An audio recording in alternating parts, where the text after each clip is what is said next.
Assalamualaikum and welcome back to my channel. Today we are going to learn about the 19th poem from first year English, A man of words and not of deeds. एक ऐसा शख्स जो बातूनी है लेकिन बेअमल इंसान है. So this poem is written by Charles Perrault and it is translated by Robert Sember.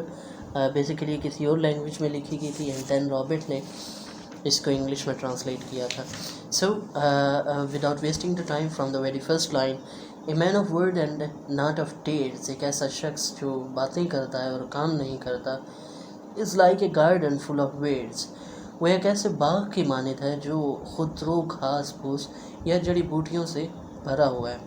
And when the weeds begin to grow, और जब घास फूस है उगना शुरू होता है, तो it's like a garden full of snow, तो ये एक ऐसे बाग की मानित होता है जो बर्फ़ से भरपूर हो या बर्फ़ से भरा हुआ हो.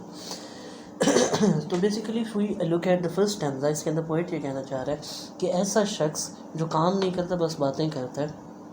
मैं आपको अपनी लाइफ से समझाने की कोशिश करता हूँ. जो हमारी लाइफ है, आपको बहुत से लोग ऐसे मिलते होंगे जो कहते होंगे कि मैंने फ़लाँ काम शुरू किया है, मैं ये कर दूँगा, मैं वो कर दूँगा, मैं इतना जागता हूँ, मैं इतनी मेहनत करता हूँ, बट ही डज़ नथिंग, वो कुछ भी नहीं कर रहा होता. तो जब उसके समर की बारी आती है या लोगों को रिज़ल्ट दिखाने की बारी आती है, तो वो किसी और काम के बारे में बताना शुरू कर देता है कि नहीं, मैंने वो छोड़ दिया, मैं नया स्टार्ट कर रहा हूँ, ये नया सेटअप है, ये बहुत एडवांस है और इससे मुझे इतना फ़ायदा होगा, जस्ट लाइक डैट. तो जब वो काम ख़त्म होने वाला होता है तो वो किसी और काम की तरफ भाग पड़ता है. सो वो सिर्फ बातें करता है, वो कुछ कर नहीं रहा होता. बेसिकली लोगों में अपनी जान पहचान बना रहा होता है, लोगों में अपनी इज़्ज़त अफजाई कर रहा होता है अपनी ज़ुबान से, बट कोई रिज़ल्ट नहीं दे रहा होता. तो बेसिकली इस नज़म में इसी तरह के इंसान के बारे में बात की गई है. सो नेक्स्ट स्टैंजा में पोइट कहता है, and when the snow begins to fall, और जब बर्फ़ गिरना शुरू हो जाती है या बर्फ़ पड़ना शुरू हो जाती है, it is like a bird upon the wall, तो वो उस परिंदे की तरह है जो दीवार पे बैठा होता है. यानी कि दीवार पे बैठा परिंदा कभी भी उड़ सकता है, उसका कोई पता नहीं होता कि वो कितनी देर तक बैठे या झट से उड़ जाए हवा के झोंके की तरह. And when the bird away does fly, और जब ये परिंदा उड़ कर चला जाता है यानी कि दूर चला जाता है, it is like an eagle in the sky, तो ये सुकाब की मानित है जो आसमान पे बिला वजह उड़ा होता है. अगर आपने ईगल को देखा हो तो वो आसमानों पे ऐसे ही उड़ते रहते हैं और काफ़ी देर तक उड़ते रहते हैं, बस उनका काम उड़ना ही होता है. तो ये शख्स उसी उकाब की तरह होता है कि बातों से उड़ता रहता है, अपने आप को बताता रहता है, लेकिन कोई काम करके नहीं दिखाता, कुछ रिज़ल्ट नहीं देता. And when the sky begins to roar, और जब आसमान पर बादल गरजने लगते हैं, रोअर का मतलब गरजना होता है, चिंखाड़ना होता है. बेसिकली हम ये लाइन के लिए, लाइन जब चला रहा होता है उसके लिए यूज़ करते हैं, line is roaring like this. तो यहाँ पर ये एज ए मेटाफर यूज़ हुआ है कि जब आसमान गरजता है यानी कि आसमान पर बादल गरजते हैं, it is like a line at the door, तो ये दरवाज़े पर खड़े शेर की मानित होता है. यानी कि ऐसा लग रहा होता है कि दरवाज़े पे कोई शेर श्रृंगार रहा है. And when the door begins to crack, और जब दरवाज़ा जो है वो टूटने लगता है, तो ये किस तरह हो जाता है, it is like a stick across your back, तो ये कुछ एक ऐसी छड़ी की मानित हो जाता है जो तुम्हारी कमर के आर पार हो, या आप ये कह सकते हैं जो तुम्हारी कमर पे बरस रही हो. तो वक्त के गुजरने के साथ साथ ये लोगों को बुरा लगने लग पड़ता है और तकलीफ़ दे होता जाता है कि ये बस अपनी बातें कर रहा होता है और उसकी बातों में कोई सच्चाई या कोई मकसद जो है वो छुपा नहीं होता.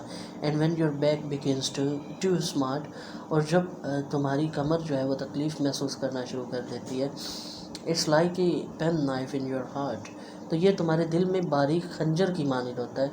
And when your heart begins to bleed, और जब तुम्हारे दिल से खून बहना शुरू हो जाता है, you are dead and dead in dead, तो तुम मुर्दा होते हो और वाकई मुर्दा होते हो. So basically it is like in this poem the poet says about the person who does nothing, वो सिर्फ बातें करता है और उसकी ज़िंदगी का कोई मकसद नहीं होता. एंड वो लोगों के अंदर अपनी जान पहचान बनाने के लिए, अपना नाम पैदा करने के लिए झूठी मूठी कहानियाँ बताता है कि मैं ये करता हूँ या मैं ये कर सकता हूँ या मेरे अंदर ये क्वालिटीज़ हैं. एंड आपने अपने इर्द गिर्द देखा होगा कि बहुत से लोग आपको ऐसे मिलेंगे जिनमें इस तरह की आदत होती हैं. तो if we look at the theme of the poem, इसमें बेसिकली جو چارلز ہیں وہ یہ کہنا چاہ رہے ہیں کہ man who always talk and boast and is not involve in any deed is like a garden full of weeds. تو ایسا شخص جو صرف باتیں کرتا رہتا ہے اور شیخیاں بگاڑتا رہتا ہے وہ ایک ایسے باغ کی طرح ہے جو جھاڑیوں سے بڑا ہے. یعنی کہ باغ تو ہے لیکن وہ جھاڑیوں کا باغ ہے جس کا کوئی فائدہ نہیں ہوتا. And when it is once grown, اور جب وہ ایک بار بڑی ہو جاتی ہیں یا بڑھ جاتی ہیں یا اگ جاتی ہیں، فردر ایگریٹیوز دا سچویشن لائک سنو ان ونٹر، تو وہ اگین اپنی جو سچویشن ہے اس کو چینج کر دیتا ہے اور وہ جو سردیاں ہیں اس میں سنو کی مانند ہو جاتا ہے. یعنی کہ وہ اپنا بزنس چینج کر لیتا ہے. آپ آسان الفاظ میں یہ سمجھ لیں جو لوگوں کو وہ بتایا کرتا ہے. Life passes through different phases and ultimately comes to an end with the death of a person.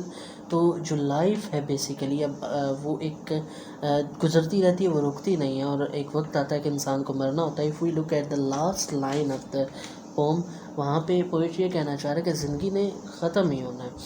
اگر آپ اچھے کام کریں، آپ برے کام کریں، آپ نے مرنا ہی ہے. لیکن اگر آپ زندگی میں اس طرح جی رہے ہیں کہ آپ کی زندگی کا کوئی مقصد نہیں ہے اور آپ کوئی کام نہیں کرتے، آپ چھوٹی موٹی کی تعریفیں حاصل کرتے ہیں، تو آپ یقینی طور پر مردہ ہیں. آپ کا دل مردہ ہو جاتا ہے. اگر اس سے اوپر والی لائن کی بات کریں کہ دل سے خون نکلنے لگ پڑتا ہے اور پین نائف کا دل میں چپ جانا، بیسیکلی یہ وہی چیز ہے. اگر ہم قرآن سے اس کو ایسوسیٹ کریں تو ایسا شخص، اللہ تعالیٰ کہتا ہے کہ ہم نے ان لوگوں کے دلوں پر مہر لگا دی ہے. تو بیسیکلی ایسے شخص کے دل پر مہر لگ جاتی ہے، وہ کچھ اچھا نہیں کر سکتا پھر. And it is further therefore necessary that a man must always engage himself in some fruitful activities to make the life brilliant and useful for humanity. تو بیسیکلی پوئٹری کہنا چاہ رہا ہے کہ ہمیں اپنی زندگی یا کسی انسان کو اپنی زندگی جو ہے اس کو ثمر آور بنانا چاہیے. اس کی زندگی کا کوئی مقصد ہونا چاہیے، لائف اس کی پلیزنٹ ہونی چاہیے، اور اس کی زندگی سے لوگوں کو فائدہ پہنچنا چاہیے تاکہ لوگ اس کو حقیقت میں جان سکیں، اس کو حقیقت میں یاد رکھ سکیں. So this was the today's poem. If you like the poem, please like the video, share it with your friends, and don't forget to subscribe the channel. Thank you so much.